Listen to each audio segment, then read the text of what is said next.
Ngayong araw nga ay day off ko at pagkagising ko niyan ay nag-workout na agad ako.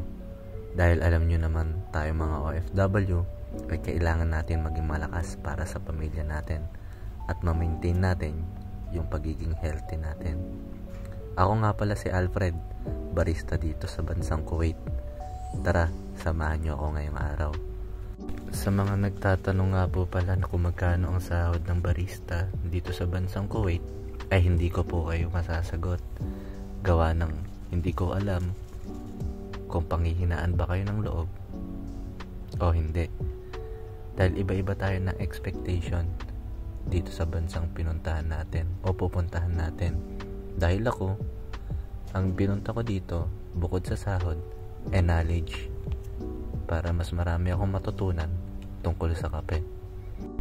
Palagi kong ang payo ay kung pupunta kayo sa ibang bansa at magtatrabaho, ay kung ano talaga yung passion nyo dapat. Ayun lang. At ayan, ito nga pala yung ulam ko kahapon na niluto ko para sa 2 araw.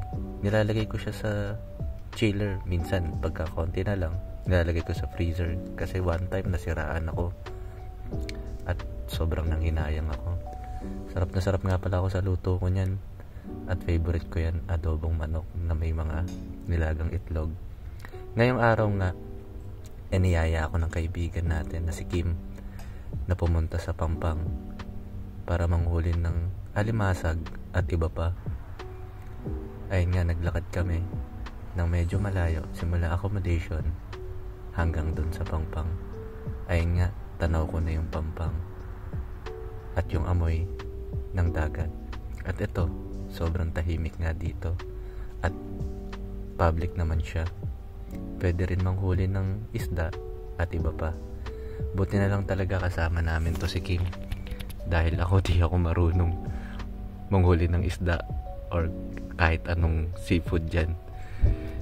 Pero dati nung kabataan ko, maalala ko lang, and marunong ako manghuli ng dalag sa creek nung kabataan ko. Natatawa tuloy ako nung naaalala ko siya. Shoutout nga pala dyan sa mga kabataan ko na nanghuli ng gagamba at dalag dati. At ayan, ito nga pala yung nahuli namin.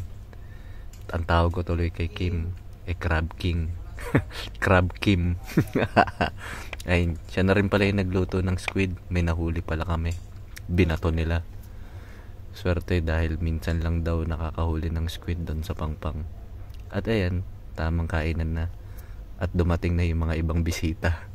Nagkaroon tuloy kami ng ng simpleng kainan. At ito nga pala yung nila, yung flat nila sa 10th floor. Kasi ako sa 6th floor. At ayan, napaso pa nga ako. Ayun yung squid. At ito naman, yung crab.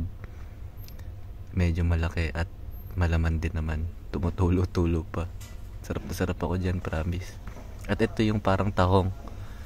Tinikman ko siya nang may pag-aalinlangan, pero yung lasa naman niya is okay naman. Ayun lang, marami.